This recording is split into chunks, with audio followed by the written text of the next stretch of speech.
So hey guys, welcome back to my channel. Today's video is a bit of a question mark.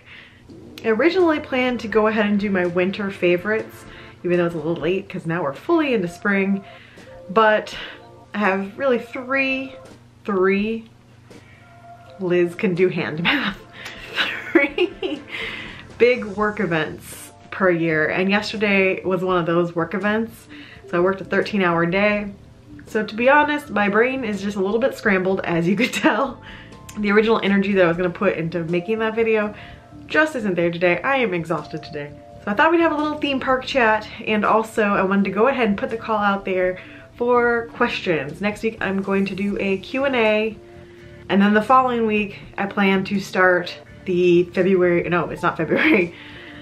This is why I'm not doing that video. The January Festival of the Arts trip is going to start the week after that. First off, while you're watching this video, I want you to be thinking of some questions to ask me and then leave a question down below that I can answer for next week's video. So it can be anything personal, theme park related, Florida advice, Texas advice. I've lived here for almost 2 years now, so I guess I can give Texas advice. Any sort of travel questions, Universal questions, Halloween Horror Nights questions, House Scream questions, whatever you guys want to know, leave me comments down below. Aha, I rhymed. And I will answer them for you next week. So I think instead of the full favorites video that I was planning to do, we're gonna have a little chit chat. I'm gonna share some of my favorite things without having to do the full format video because winter's kind of over anyway. And then I want to talk about Halloween Horror Nights rumors. This might be one of the first videos I've ever done that I didn't at least have a clear idea of where the video was gonna go, so let's just run with it and see what happens. I will recommend the app that I am still using. I just realized that I never started a new one, but I have been playing Tamagotchi, which if you're a fellow 90s kid, then you probably had a Tamagotchi at some point, and now it's an app. Angel, at 12 years old, because he died, and I was like, oh, I had him for over a week. He was my baby and he died, so I didn't reset it. So I'll just reset it here on camera. You can see. I'm gonna reset him. Goodbye, little Tamagotchi. I miss you. Reset him. Oh, it's a little egg now, and it's gonna hatch, and it's gonna be needy. So it's a little blob to start, and then you can go through different Tamagotchis, just like the old style. You can even, this is the one that's set up for touchscreen, but you can even do this. You can even have it set up where it looks like the original Tamagotchis and you have to use these buttons to do it. However, using these buttons is just as frustrating as it was the original time this existed. So I do the iPhone way and do this. So you have to feed them and do that whole thing. I've been playing this probably for the past month, just like living in nostalgia and remembering my Tamagotchis. And I think my Tamagotchis have lived longer than they ever did when I originally had them, because back then I was in middle school and it was hard to sneak out your Tamagotchi and feed him or play with him in the middle of class.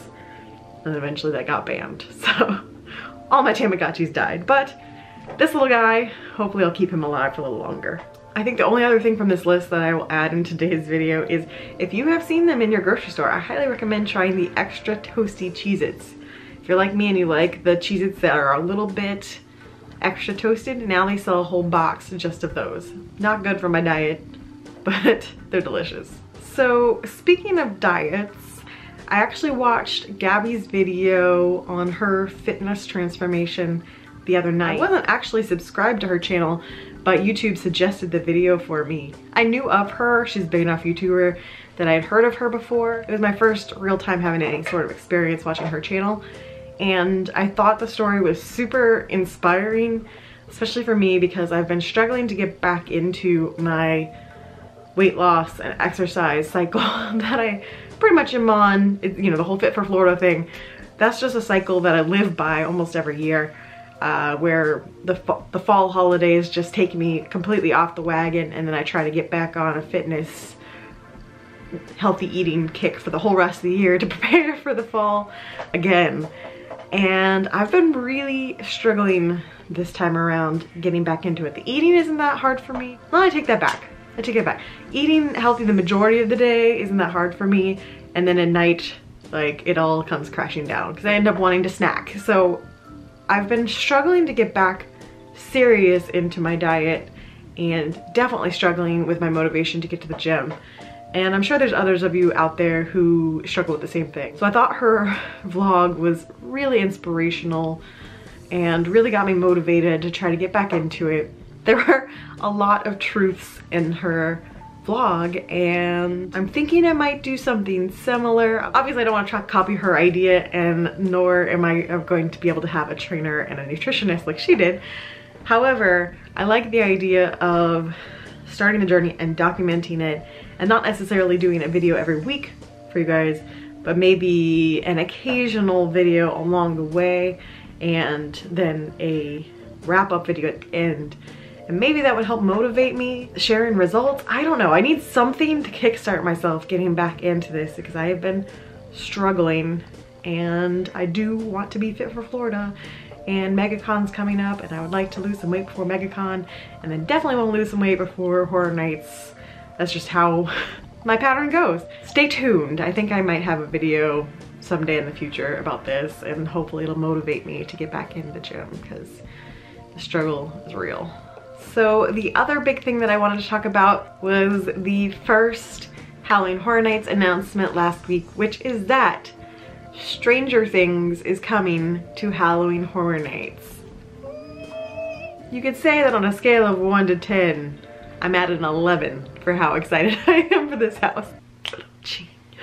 I'm a huge Halloween Horror Nights fan. You guys know this about me. And I am also a huge Stranger Things fan. Love that show. Love it. It appeals to everything that I love. It's a little scary. It's 80s themed. This season had a lot of Ghostbusters.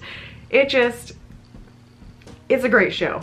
So for Halloween Horror Nights, it's going to be a house. It's the first house announcement for 2018, which is Halloween Horror Nights 28. I have mixed feelings about this house, and I just want to explain a little bit why. On the pro side, this is an IP that I love. If Universal is going to insist on being all IPs all the time now, I can get behind Stranger Things. It's an IP that I personally care about. It's an IP that I think will be a good fit for the event. I think that walking through the sets is going to be amazing. I have full confidence that A&D is going to just knock it out of the park as far as the sets. I think there's a lot to work with visually, and the merch is going to be fantastic. I'm gonna want to buy everything probably. That is if they get the rights to it. I don't really know how that works, but if they get some rights to Stranger Things merch, I'm gonna be buying a lot of it. On the con side of things, there's a few red flags for me. First of all, probably the one that's gonna be the biggest effect seen from having Stranger Things at Halloween Horror Nights. If Walking Dead brought in crowds, I have a feeling Stranger Things is gonna bring even more. I've seen 3 or 4 friends that messaged me or posted on my Facebook like, ah, Stranger Things, who have never been to Halloween Horror Nights before, but have messaged me saying now they're interested because Stranger Things is gonna be there. If that's just 4 people I know, I have a feeling that's a good indicator of how many people love Stranger Things and would be interested in attending Halloween Horror Nights just because Stranger Things is there. As a Halloween Horror Nights fan, that's concerning because the park is already so busy. Used to be in the old days that as long as you didn't come at the very end of October, you could get in. It'd be busy, but it wouldn't be miserable. It'd just be busy. You could do houses, especially if you got there early and stayed late. You could do as many houses as you wanted. Ever since they brought in Walking Dead, it has been increasing and ramping up each year on how many people are there, to the point where now not even those early weekends are safe, and the jig is up about Stay and Scream, because Stay and Scream holding pens have gotten insane. I just fear for the point where this event is so busy that you can't even have scare actors on the streets because there won't be any room for them to scare people because the crowds are too thick. And on that note, I can only imagine what the wait time is going to be for this house, because whew, now I don't know this for sure. My guess would be that their move would be to put it in either soundstage 19, 21, whatever the number was that American Horror Story was in. And it was in 2 different ones. Maybe it was in 19 2 years ago and 21 last year. I always forget the numbers of the sound stages, but I would suspect they would put it in one of those sound stages just because they have the best line capacity there, because they use part of the sound stage as the queue. I could also see them putting it where The Shining was last year because they have the whole queue right in front of the stage that they could use. Either way, that house is gonna need a massive amount of queue space, and if it's in either one of those two spots, it will be a Stay and Scream house, and that might be the only way I get to see it, is doing Stay and Scream and going into it that way. My other concern is that it won't actually translate as a haunted house. Sometimes when it's a very scenic property and a suspenseful property, it doesn't actually translate into being a haunted house, because if your whole scary part of your show is built up on the suspense and not actually seeing the monster, then it's hard to translate it into a haunted house. So I'm expecting to see Demogorgon puppets, and it could work. The puppets from American Werewolf in London were terrifying, as long as we don't go the Resident Evil route and have dog on a stick, because that was comical. I would also expect to see quite a few small girls that have been in the traditionals role, or maybe as Sam last year, getting asked to shave their heads and being 11. And I have a feeling they're just gonna have a bunch of 11s. We might have 11 11s in this house. Just every quarter you're gonna have an 11 with a Demogorgon puppet or something. Not sure. But I'm pretty sure every single short female scare actor is going through her head right now whether or not she's willing to shave her head, because I have a feeling that question is coming in the audition. Fun fact, I auditioned for Halloween Horror Nights one year. Was that 2013? Yes, it was, because it was the year that Walking Dead was the entire streets. And I was hoping to get cast on the streets, and then come to find out it was Walking Dead was the entire streets. But anyway, I auditioned that year, and one of the questions was whether or not you were willing to shave your head, because the Dogs of War from, I had a brain fart and had to look it up, from Havoc. They were bringing back the Havoc sequel that year, and so one of the questions that I got asked was whether or not I was willing to shave my head, and that was a no. So those are my main concerns about having Stranger Things at the park. Overall, I'm very excited for it. I'm optimistic. I know at the very least I'm going to enjoy going through the sets of the house, and I know Andy is going to do a great job of recreating everything from the show as far as that goes. Hoping for maybe some waffle smell getting pumped in, that'd be great. The rest of the lineup rumors floating around are kind of all over the place, and I don't know what to think, because it seems to be constantly changing what the rumor mill is saying. So I'm not gonna talk about any other rumors quite yet until some things start settling down.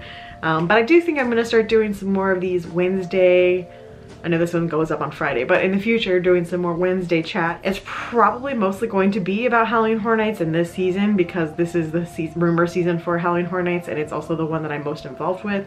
I'm really not that involved with Disney rumors. I just read when things get announced. I'm like, okay, cool. But if I get anything like that, I will do that kind of chat. But obviously theme parks are something that I love, and I love talking about them and theorizing about them. So I think I'm gonna add some more of these Wednesday chats in there.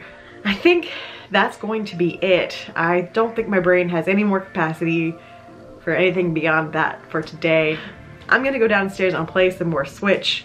I think that's about where my brain is right now. I will see you guys next Friday when I answer your questions. So make sure you leave one down below for me, and I will see you then.